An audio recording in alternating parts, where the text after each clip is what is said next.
বন্ধুরা, আমি যখন লাঞ্চে বাসা থেকে খেয়ে যখন অফিসে যাই, তখন এই কুকুরটা দেখি এই দোকানের সামনে বসে আছে এবং মানুষের দিকে চেয়ে আছে। হয়তোবা কেউ কিছু দেবে, ও খাবে।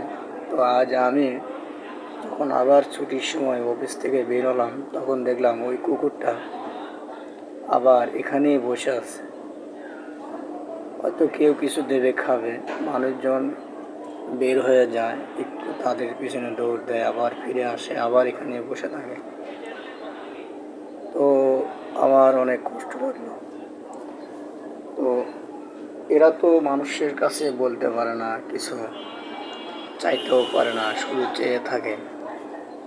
তাই আমি আপনাদের বলবো যে আপনাদের কাছে আপনাদের সামর্থ্য অনুযায়ী এদেরকে খাওয়ানোর চেষ্টা করবেন।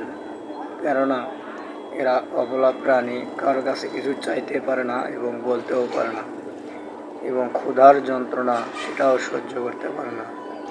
অপলক চোখে মানুষের দিকে তাকিয়ে থাকে এই প্রাণীগুলো।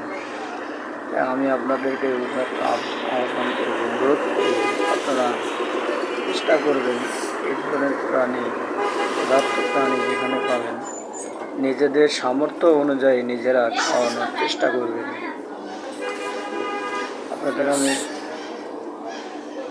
বলবো, এদেরকে খাওয়াবেন ভাই, এদেরকে খাওয়াবেন। বিড়ি সিগারেট না খেয়ে এদেরকে খাওয়াবেন। আল্লাহ তাআলা আপনার প্রতি মেহেরবানি করবেন।